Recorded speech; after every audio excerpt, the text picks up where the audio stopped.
14 अगस्त 2005 Greece के capital Athens के आसमान पर एक अजीब और खौफनाक मेहमान मंडरा रहा था। जमीन से करीब 10,000 मीटर ऊपर एक पैसेंजर प्लेन बिल्कुल खामोशी से बिना किसी से राब्ता किए बस घूम रहा था। इसमें खौफ खाने वाली बात ये थी कि पिछले 2 घंटों से ये प्लेन किसी भी कंट्रोल टावर के मैसेजेस का कोई जवाब नहीं दे रहा था। एथेंस की आबो हवा में खौफ फैल चुका था।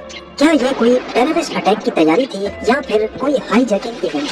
इसी डर की वजह से ग्रीक एयरफोर्स ने फौरन अपने फाइटर जेट्स इसके पीछे रवाना किए। जब फाइटर जेट्स प्लेन के करीब पहुंचे तो प्लेन के अंदर होश उड़ा देने वाला मंजर देखा गया। मालूम ये पड़ा कि प्लेन के अंदर बिल्कुल खामोशी थी, कोई हरकत नहीं, कोई हलचल नहीं। सारे पैसेंजर्स अपनी सीट पर बेजान बैठे थे और कॉकपिट में भी कोई मौजूद नहीं था। इसी दौरान F-16 के पायलट्स को प्लेन के कॉकपिट में एक शख्स दिखाई दिया जो बज़ाहिर पायलट नहीं दिखता था। वो कॉकपिट में इधर उधर घूम रहा था, जैसे कुछ ढूंढ रहा हो या कुछ समझने की कोशिश कर रहा हो। अगले ही लम्हे प्लेन अचानक एक तरफ झुका और तेजी से जमीन की तरफ उतरने लगा। कुछ ही मिनटों के बाद वो एथेंस के नॉर्थ में पहाड़ों से टकरा गया। इस हादसे में 121 पैसेंजर्स और क्रू मेंबर्स सब खत्म हो गए। और आखिर ये सारा माजरा क्या था? प्लेन के अंदर कोई भी हरकत क्यों नहीं थी? पायलट्स और क्रू मेंबर्स किसी भी कॉल का जवाब क्यों नहीं दे रहे थे? और टेक ऑफ के बाद अंदर ऐसा क्या हुआ था जो बाद में एक खौफनाक हादसे की वजह बना? ये कहानी है हीलियोस फ्लाइट 522 की, जिसे घोस्ट प्लेन के नाम से भी याद किया जाता है। 14 अगस्त 2005 की सुबह साइप्रस के लार्नाका एयरपोर्ट पर 115 पैसेंजर्स और 6 क्रू मेंबर्स हीलियोस फ्लाइट 522 में सवार हुए। उनकी मंजिल तो चेक रिपब्लिक का शहर प्राग थी, लेकिन रास्ते में उनको एथेंस में एक स्टॉप ओवर करना था। गर्मियों का मौसम था और ज्यादातर लोग साइप्रस से छुट्टियां मनाने निकले थे जो एथेंस में उतरने वाले थे। इस फ्लाइट के कैप्टन एक निहायत एक्सपीरियंस्ड शख्स थे। 59 इयर्स की एज में उनके पास 17,000 से ज्यादा फ्लाइंग आवर्स का एक्सपीरियंस था। फर्स्ट ऑफिसर भी 51 इयर्स के थे और उन्होंने भी 7,500 घंटे हवा में गुजारे थे। आमतौर पर ऐसे हादसों में क्रू की एक्सपर्टाइज पर जोर दिया जाता है, लेकिन इस केस में कहानी कुछ अलग थी। ये दोनों पायलट्स पहले भी कई फ्लाइट्स में एक साथ थे और फर्स्ट ऑफिसर ने अक्सर अपने दोस्तों और घर वालों से कैप्टन के दबाव और सख्त रवैये की शिकायत भी की थी। एयरलाइन को भी इस मसले का पहले से इल्म था। सिर्फ यही नहीं, फर्स्ट ऑफिसर के ट्रेनिंग रिकॉर्ड में भी ये बात सामने आई कि उन्हें चेक लिस्ट प्रोसीजर में परेशानी होती थी। ये एक ऐसी बात थी जो बाद में सबसे ज्यादा अहम साबित होने वाली थी। प्लेन एक 7 साल पुराना बोइंग 737-300 था। सुबह की ठंडी हवा में जहाज ने बिना किसी मसले के लार्नाका एयरपोर्ट से टेक ऑफ कर लिया। जैसे ही प्लेन 10,000 फीट से ऊपर गया, क्रू ने निकोसिया एयर ट्रैफिक कंट्रोल से राब्ता किया और कैप्टन ने 34,000 फीट की बुलंदी पर उड़ने की परमिशन मांगी, जो उनको मिल भी गई। मगर जैसे ही जहाज 12,000 फीट के एल्टीट्यूड तक पहुंचा, अचानक कॉकपिट में एक अलार्म बजना शुरू हो गया। ये अलार्म वही था जो अक्सर टेक ऑफ से पहले जमीन पर बजा करता था जब जहाज की टेक ऑफ कॉन्फ़िगरेशन में कोई मसला हो। इसी वजह से दोनों पायलट्स हैरान थे कि वो इसे हवा में क्यों सुन रहे हैं। 90 सेकंड्स के बाद कैप्टन ने अपनी एयरलाइन के ऑपरेशन सेंटर से राब्ता किया और उन्हें टेक ऑफ कॉन्फ़िगरेशन वार्निंग के बारे में बताया। उन्होंने ये भी कहा कि वेंटिलेशन कूलिंग फैन की लाइट्स बंद हैं और मजीद पूछा कि इसके सर्किट ब्रेकर्स कहाँ मौजूद हैं। जमीन पर मौजूद इंजीनियर ने जवाब दिया कि वो लाइट्स तो वैसे भी बंद ही होनी चाहिए और वो सर्किट ब्रेकर कैप्टन की सीट के पीछे मौजूद है। इंजीनियर ने जब कैप्टन से मसले की तस्दीक करने को कहा तो कैप्टन ने कहा कि वो बंद नहीं है। पायलट का यह जवाब इंजीनियर को बिल्कुल समझ नहीं आया। इसी दौरान इंजीनियर को एक बात याद आ गई।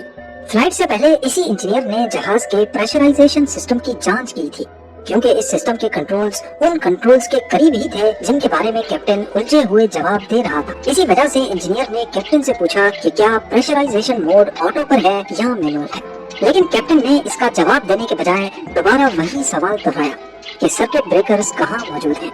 इस गुफ्तगू के दौरान प्लेन के अंदर पैसेंजर्स के ऑक्सीजन मास्क नीचे गिर चुके थे। इसके थोड़ी देर के बाद हीलियोस ग्राउंड ऑपरेशंस का प्लेन से राब्ता टूट गया।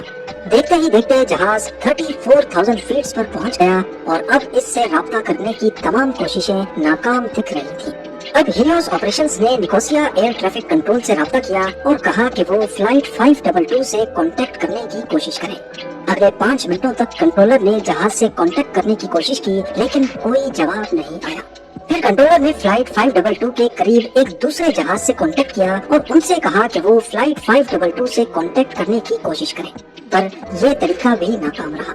इसी दौरान फ्लाइट 522 अब ग्रीक एयर स्पेस में बिना परमिशन के दाखिल हो चुकी थी और उसने अपना फ्लाइट प्लान जारी रखा। Nicosia air traffic control tower ने फ्लाइट 522 से इमरजेंसी फ्रीक्वेंसी पर भी राब्ता करने की कोशिश की, लेकिन यहाँ से भी कोई जवाब नहीं आया। फिर उन्होंने ग्रीस में एथेंस एटीसी से राब्ता किया और पूछा कि क्या उनका फ्लाइट 522 से राब्ता हुआ है या नहीं, लेकिन बदकिस्मती से उनकी रेडियो कॉल्स का भी जहाज से कोई जवाब नहीं आया। अब यहाँ पर दो पॉसिबिलिटीज थी, या तो फ्लाइट 522 में कोई रेडियो ट्रांसमिशन का मसला हुआ है जिसकी वजह से वो कॉल्स सुन तो पा रहे हैं लेकिन उनके जवाब ट्रांसमिट नहीं हो रहे, या फिर दोनों पायलट्स होस्टेज बना लिए गए हैं। पहली पॉसिबिलिटी को नजर में रखते हुए एथेंस कंट्रोल टावर ने जहाज को नीचे उतरने की परमिशन दे दी, पर फ्लाइट 522 की तरफ से नीचे उतरने का कोई इशारा नहीं मिला। 20 से ज्यादा मर्तबा कांटेक्ट करने के बावजूद जब कोई जवाब नहीं आया तो मजबूरन एथेंस एटीसी ने ग्रीक एयरफोर्स से कांटेक्ट किया और उनको बताया कि फ्लाइट 522 बिना परमिशन के एयर स्पेस में दाखिल हुई है और मैसेजेस का जवाब भी नहीं आ रहा। ग्रीक एयरफोर्स ने फौरन 2 F-16 जेट्स इंटरसेप्ट करने के लिए भेज दिए। इस वक्त तक फ्लाइट 522 ऑटो पायलट पे परफेक्टली अपने फ्लाइट पाथ को फॉलो कर रही थी। जिस मकाम पर उसे नीचे उतरना था वो पॉइंट ऑलरेडी 2 मरतबा मिस हो चुका था, लेकिन जहाज 34,000 फीट पे ही परवाज कर रहा था। सुबह 7:37 AM पर फ्लाइट 522 ने एथेंस एयरपोर्ट के ऊपर होल्डिंग पैटर्न बना दिया। होल्डिंग पैटर्न उस पैटर्न को कहते हैं जिसमें जहाज एयरपोर्ट के ऊपर ही गोल चक्कर काट रहा होता है और परमिशन मिलते ही वो लैंडिंग अप्रोच बनाता है। जब वो होल्डिंग पैटर्न के छठे राउंड पर थे उस वक्त दोनों F-16 ने उनको इंटरसेप्ट कर लिया। सुबह के ठीक 8:30 बज रहे थे। 2 F-16 में से एक पायलट ने काफी हैरान करने वाली रिपोर्ट दी। उनका कहना था कि फ्लाइट 522 के कॉकपिट में कैप्टन की सीट खाली पड़ी है। उन्होंने पैसेंजर केबिन के अंदर भी देखा, दूसरी साइड की विंडोज की लाइट में उनको केबिन सही तरह दिख रहा था। वहाँ पैसेंजर्स बिल्कुल बेहरकत अपनी सीट पर बैठे थे, जबकि उनके चेहरों पर ऑक्सीजन मास्क लगे थे। जब जहाज होल्डिंग पैटर्न का 10वां राउंड लगा रहा था, F-16 पायलट्स में से एक ने एक अजीब मंजर देखा। एक शख्स जिसने हल्की नीली शर्ट और काली वेस्ट पहनी थी कॉकपिट में दाखिल हुआ और कैप्टन की सीट पर बैठ गया। उसने हेडफोन्स पहने और अपने हाथ अपने सामने वाले पैनल पर रख दिए। पायलट्स ने कॉकपिट में मौजूद शख्स को हाथ का इशारा किया, जिस पर उसने हाथ हिलाकर जवाब भी दिया। पर कुछ ही लम्हों के बाद जहाज का लेफ्ट इंजन बंद हो गया, जिसके बाद प्लेन तेजी से लेफ्ट की तरफ झुका और जमीन की तरफ उतरने लगा। सुबह 9 बजे से थोड़ा पहले जहाज मजीद लेफ्ट तरफ मुड़ गया और उसके बाद उसका राइट इंजन भी बंद हो गया। तकरीबन 4 मिनटों के बाद वो एथेंस के नॉर्थ वेस्ट में पहाड़ियों से टकराकर तबाह हो गया। हादसे के फौरन बाद इन्वेस्टिगेटर्स काम पर लग गए। उन्होंने मलबे का मुआयना किया और उस इंजीनियर से भी सवाल जवाब किए जिसने हादसे से पहले प्लेन पर मेंटेनेंस का काम किया था। हादसे से एक रात पहले उसी इंजीनियर ने जहाज पर प्रेशराइजेशन लीक टेस्ट किया था। इस टेस्ट के दौरान उसने ओवरहेड पैनल पर मौजूद प्रेशराइजेशन मोड को ऑटो से हटाकर मैनुअल पोजीशन में रख दिया था, पर काम खत्म करने के बाद वो स्विच को वापस ऑटो पे रखना भूल गया। जहाज 34,000 फीट की बुलंदी पर उड़ रहा था और मैनुअल पोजीशन की वजह से उसके अंदर हवा का दबाव कम होना शुरू हो गया। कम प्रेशर में इंसानी दिमाग सिर्फ 10 मिनट तक काम कर सकता है और इस हालत को हाइपोक्सिया कहते हैं, यानी ऑक्सीजन की कमी। इसका सबसे पहला असर दिमाग पर होता है, जिससे कंफ्यूजन, सोचने की सलाहियत में कमी और आखिर में बेहोशी या मौत भी हो सकती है।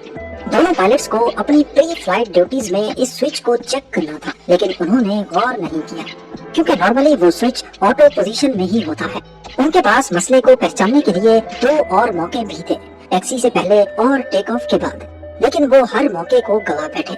जब जहाज 12,000 फीट से भी ऊपर चला गया तो केबिन एल्टीट्यूड वार्निंग अलार्म बजना शुरू हो गया, लेकिन पायलट्स का ध्यान प्रेशराइजेशन सिस्टम के बजाय टेक ऑफ कॉन्फ़िगरेशन वार्निंग की तरफ चला गया। इसी गलत फहमी में उन्होंने वो प्रोसीजर शुरू कर दिया जो अमूमन टेक ऑफ से पहले रनवे पर किया जाता है, और ऐसे वो असली मसले को पूरी तरह नजरअंदाज कर बैठे। इसी दौरान जहाज में ऑक्सीजन मास्क निकल आए और पास ऑक्सी ऑन की लाइट जल पड़ी, लेकिन हाइपोक्सिया के शुरुआती असरात की वजह से शायद उन्होंने इस पर भी ध्यान नहीं दिया। यही वो वक्त था जब कैप्टन और फर्स्ट ऑफिसर बेहोश हो गए और 10 मिनट की ऑक्सीजन सप्लाई खत्म होने के बाद पैसेंजर्स और क्रू भी अपने होश खो बैठे। अब सवाल ये उठता है कि कॉकपिट में वो शख्स कौन था जो उनके बेहोश होने के 2 घंटे के बाद वहाँ पहुँचा था। तहकीकात से मालूम पड़ा कि वो फ्लाइट अटेंडेंट एंड्रियास प्रोद्रामो था, जिसके पास कमर्शियल पायलट लाइसेंस था, लेकिन वो 737 उड़ाने के लिए क्वालिफाइड नहीं था। कॉकपिट वॉइस रिकॉर्डर से पता चला कि प्रोद्रामो ने इंजन फेल होने के बाद मेडे कॉल्स करने की भी कोशिश की थी, लेकिन वो गलती से ट्रांसमिट बटन दबाना भूल गया। इन्वेस्टिगेशन बोर्ड ने ये तहकीक की कि उसकी फ्लाइंग एक्सपर्टीज इतनी नहीं थी कि वो एक बोइंग 737 को कंट्रोल कर सके, वो भी जब फ्यूल खत्म होने की वजह से इंजन फेल हो गए हों। और अगर वो किसी तरह जहाज को लैंड करवा भी लेता, फिर भी पैसेंजर्स और क्रू का जिंदा बचना नामुमकिन था, क्योंकि इतनी देर तक हाइपोक्सिया दिमाग में इरिवर्सिबल डैमेजेस पैदा कर देता है। इन्वेस्टिगेशन के दौरान जहाज के मलबे में से 4 में से 3 पोर्टेबल ऑक्सीजन सिलेंडर्स इस्तेमाल शुदा हालत में मिले। इससे ये साबित हुआ कि प्रोद्रामो और शायद 2 और केबिन क्रू मेंबर्स ने इन सिलेंडर्स को इस्तेमाल किया था, जिसकी वजह से वो बाकी मुसाफिरों और पायलट्स के मुकाबले में ज्यादा देर तक होश में रहे। हेलियोस फ्लाइट 522 के हादसे के बाद एविएशन इंडस्ट्री ने बहुत कुछ सीखा और कई नई एसओपीज भी बनाई गई, जिनमें बोइंग को पायलट्स की ट्रेनिंग में इजाफा करने और वार्निंग्स के फर्क को समझने की हिदायत दी गई। इन एसओपीज को लागू करने के बाद हेलियोस फ्लाइट 522 जैसा हादसा आज तक दोबारा नहीं हुआ।